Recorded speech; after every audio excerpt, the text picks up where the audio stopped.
There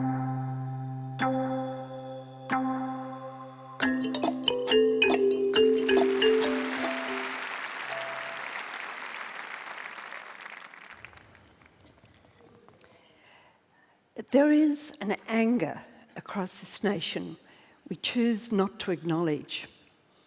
It's an anger that is fueled by racism, prejudice, discrimination and poverty, a distressed discontent that is growing, not just here but around the world. But under anger is always grief. But through listening, deep listening, we can help heal that grief. All Aboriginal languages have words for listening. They have slightly different meanings, but they all are part of the way that we have communicated on this land we now call Australia. In Pitjantjatjara, Kalini, wanting to listen, needing to listen. In Bunjalung, Ghana. In Gamilaroi, Winningalguri. And on the North Shore here, Gamarnjal, Canberra, Ranunga. And then there is Tadiri.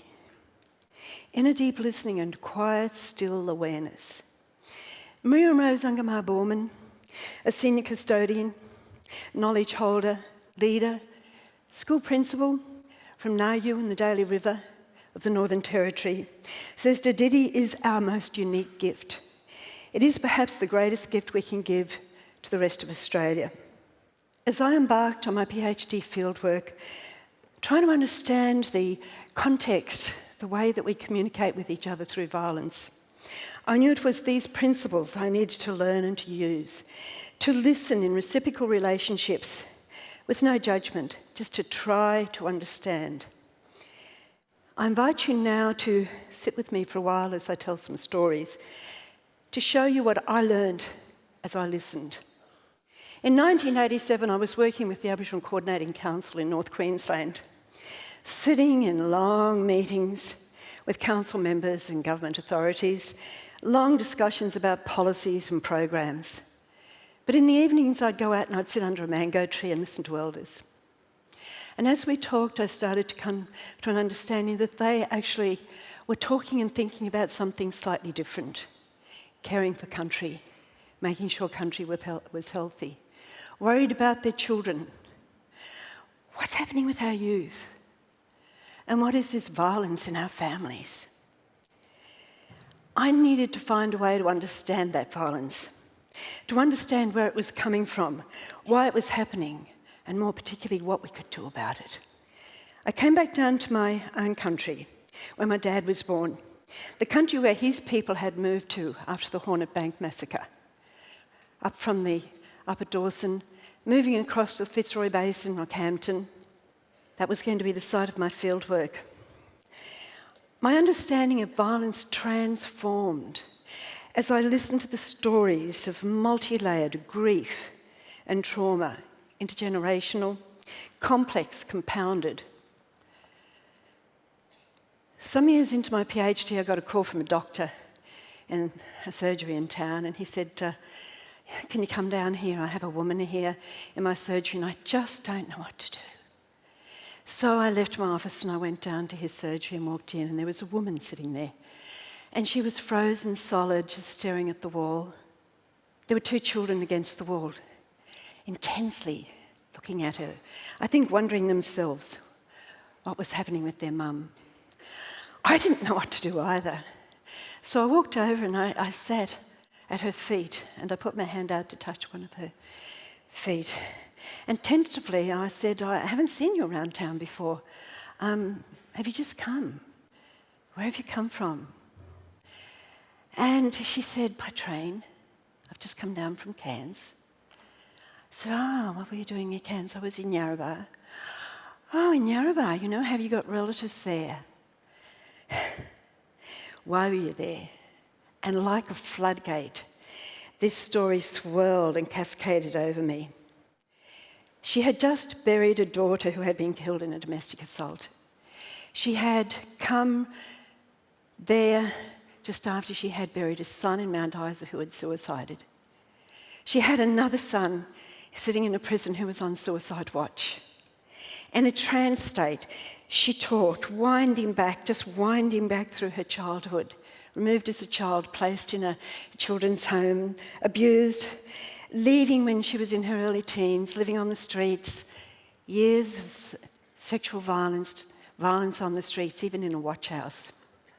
She got together with the first man who showed her some kindness. 7 children, years and years of domestic and sexual violence. For me, time stood still.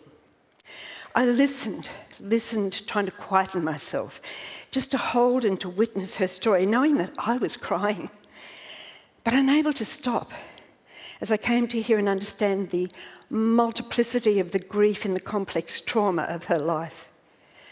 Finally, she came back to the room, saw me in the doctor's surgery, sitting in front of her. And she reached out and wiped a tear from my cheek, took a deep breath and said, "Thank you. I've never told this story to anyone before. Thank you for listening." Then we finished, we sat down together, we worked out what we could do for her, put her into a place where she and her daughters could sleep for the night, what we could do in the next few days before we could get her back on the train to Sydney, to Redfern, where I knew by that time there would be community members that would support her. This is the beginning of healing. These are the stories that are pushed down, and the stories that need to be told, and we need to listen to them. But with listening comes a responsibility. It forces us to listen to ourselves. I was asked to work with a family in northwest Australia. 2 young men had suicided in the family, taken their lives. We were working on sacred ground, and during the week, the grandfather of those 2 young men, a 96-year-old elder custodian lawman, directed us on where we could walk, what we could do in the activities of our healing, grieving the loss of these 2 lives. At one stage, this lawman, this elder, said, you can't stop them. We couldn't stop the white men when they came with their guns. We can't stop these young ones from doing what they're doing now. I could feel the generational despair in him, in his words, the felt sense of powerlessness. Some painful, distressing stories came from the group, and some powerful healing work happened over the 5 days of the retreat. On the last day, we formed a circle of all the people that were there. And I realised, because I stood beside him, that the man I was standing beside, the father of those 2 boys, had not spoken a word in those 5 days. I could feel within me his body trembling, his spirit moving. I said to him, "Uncle, I need your help. I have this pain so big here. I need to bring it out before I leave your country. Can you help me, please?" He nodded. This was his country. I could not leave his country carrying the pain that was there, because I would spread it elsewhere. "Let me show you how," I said to him as I went down to the ground, and I brought this up, and it came out as wailing through my throat. "Can you do this with me?" I said, and he nodded. So we went down together, and in the first moment, nothing came. And I said, "Uncle, I need some more help. It's still here. Can we do it again, please?" So we went down again, and this time I could feel the trembling coming from him, and just a slight movement of noise. And in the 3rd time I said, "Uncle, I still have this here. I need your help again." And we went down, and this time as he came up, there was a wailing that came from him that froze us all. We stopped to hold that wailing for that moment, and then we sat in the sand together as he cried and cried. And then he started to talk. And this, I was told later, was the first time he had spoken since he had cut down the body of his last son. Sacred ground allows healing to happen across generations, and it happens in the right way and in the right time and in the right places. If we enter our own deep listening, we sometimes find within us an intolerance of our own inherited assumptions, judgments, prejudices, our own resistance to feel our own pain, because we all have it, all of us, both individually and as a nation. I have learned my impatience, my need for action, and I'm an action person, is not a virtue. When healing has to happen, it takes time. And it is hard, hard work. I want to give honour to the artist of these paintings, Chris Edwards Haynes, who is not here today. This is a life story that belongs to him. We were sitting together in my backyard as he made this stick, just burnt it out of the things that were in my yard, and it gives me permission to talk to you today. I was listening as I talked about his life journey. Removal as a child from his mother's arms. She had previously been removed and lived in Cootamundra Girls' Home. She was sitting beside the grave of his father, her husband, as they took him from her arms. His placement in foster care, the abuse he experienced, which took him on the pathway to juvenile detention and adult prison. We're so worried about our prison populations, our juvenile detention populations. But in the listening, I had a question. As a small child, how did he survive this loss, this abuse, this pain, this harm? His body stilled for a moment as his mind went back to focus on that time in his life. When things got really bad, I would go out into the paddock and curl up under the long grass and get warm from the sun on me. Nobody could find me. And sometimes I would climb a tree, my tree, and I would go to sleep in the branches of that tree. I sat transfixed. When I could speak, I said to him, "You knew what to do. You found your mother's womb in the cocoon of that long grass and the warmth of the sun in your body. And you found in the branches of that tree that held you the strength of her arms around you. What an amazing child you were." He cried. He had never thought of his deep intuition, his survival instincts, his capacity to self-heal as a strength. And then, because he was there with me, I said, "Right, we're here to do the anger work. Go in, find it." And he went in. And he came back out and said, "It's not there, Judy." "Okay, go back inside. Tell me what's there." And he came back out and said, "It's grief." And I said, "Good, we'll work with the grief. Go in, let's get into it." And he came back out and said, "Nah. If I went into that grief, I would split into 1,000 pieces and you'd never be able to put me back together again." He's not here today, and he was my guest, because this morning, about 3 o'clock, he had more heart pain. He's had 3 heart attacks. It's the residue of childhood harm. The ACE study shows us that we're not listening, we're not learning from the research that's been done.